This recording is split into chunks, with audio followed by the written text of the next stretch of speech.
We are joined by Times Union's own Pete Iorizzo. Pete, it's Tom Kozlowski. Guys, it's Chris Iorizzo filling in. Good morning, and how are you?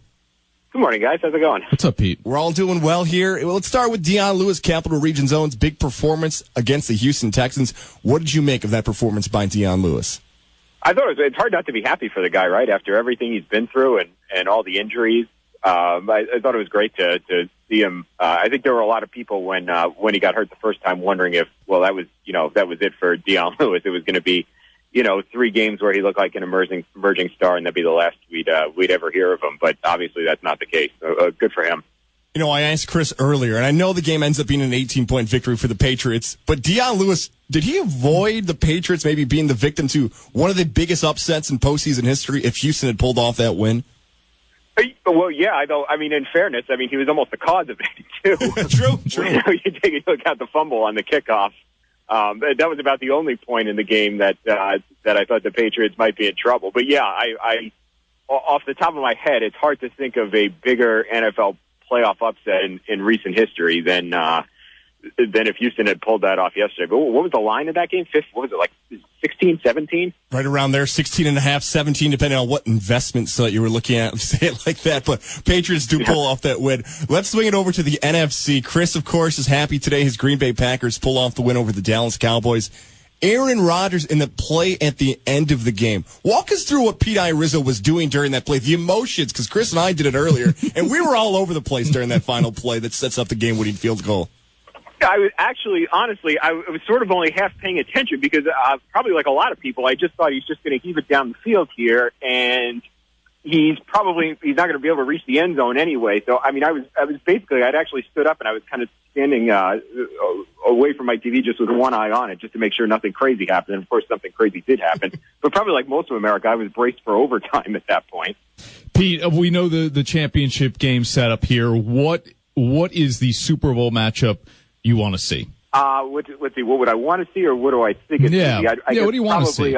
Probably best for the NFL would be Packers Patriots, right? That would probably be the sexiest matchup that you could imagine.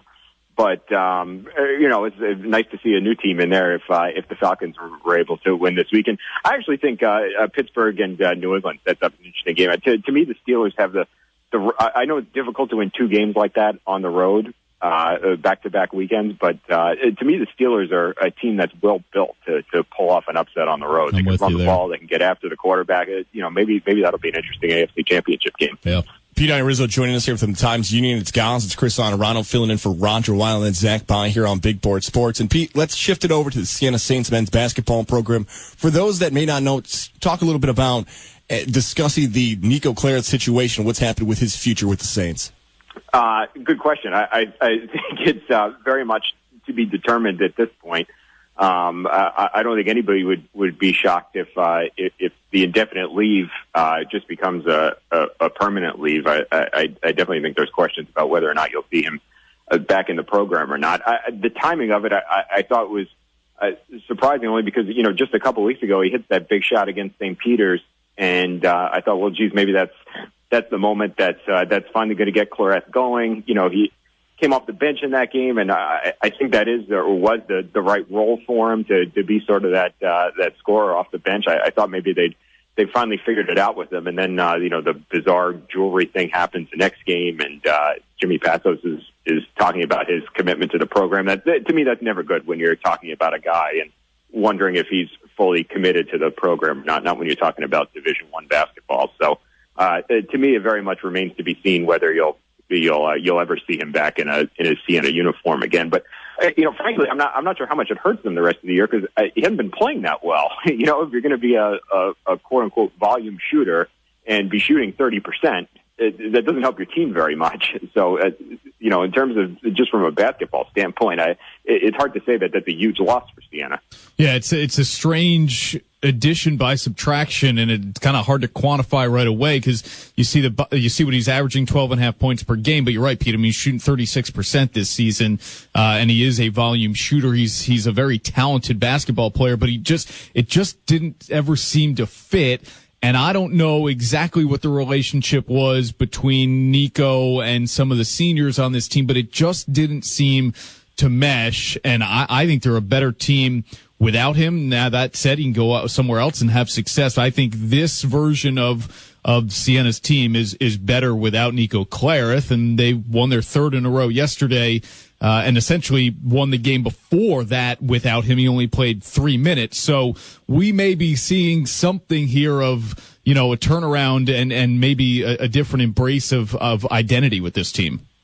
Yeah, and I agree. I think you're right. When you have 4 seniors on a team, who obviously you're talking about their senior years and the end of their career and their last chance to go to the NCAA tournament, it would not surprise me if they're extremely bothered by the fact that you have a guy on the roster who's quote unquote not all in. Yeah. So I agree with you. Even if it's not quite addition by subtraction, to me it's at least not a huge factor not having him the rest of the way. Pete Iorizzo joins us here from the Times Union. It's Giles and Chris Honorano filling in on Big Board Sports. And Siena's won 3 in a row, but Albany's lost 3 in a row. What's happened with the Great Danes now that they've hit conference play? Any reason to be concerned? Yeah, good question. An interesting game, I think, for Albany today. It really does seem like they need to go down there and get a win, because they're at the point where they need to start putting some wins together. They're going to be looking at playing the America East tournament on the road. Yeah. Certainly not 0-3. Obviously, it's not a given that they're going to be one of the top 4 teams. Yeah, I agree, Pete. And UMBC, Albany has won 14 of the last 15 matchups. I mean, they've controlled this series over the last 8 years. But this is by no means a foregone conclusion that, we're just going to go to Baltimore and win today. UMBC's 12-5 this year. They're 3-1 in the conference and an 0-4 start. I know everybody says, you just need to be playing well by the time you hit March. But Pete, I think your point is right on. You at least have to put yourself in position to then go play well in March. And we haven't seen that from Albany here. If they go to 0-4, Pete, I mean, are we kind of turning the page and maybe saying, Albany is a year away? Yeah, I always think that's dangerous to say we'll just wait till next year. To me, they look a little like Siena did a couple of weeks ago, where you're trying to figure out what the various roles are. Is where does everybody fit in on that team? Who's going to come off the bench and be the 6th and 7th. And, who's going to be the consistent scorer to go with Joe Cremo. And obviously that's a team that's been sort of besieged by injuries too, which obviously doesn't help. And Pete's Cuse are back and doing some work in the ACC. The Syracuse there. Orange making a couple of wins there. Yeah. Pete, we're piecing something together a bit out of Central New York.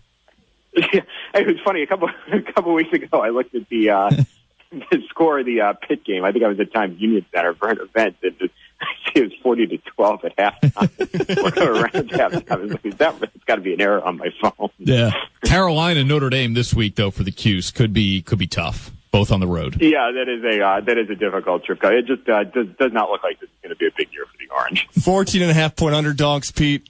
I'm okay with the Orange being a 14.5-point underdog. They're going to shock the world tonight. Take down the Tar Heels. Not very often when the Orange are a 14. Yeah, right. That's very true. Pete Iorizzo from the Times Union. Appreciate your time Thanks, this morning. Pete. We'll talk again next week. All right, guys. Take care. Have a good one.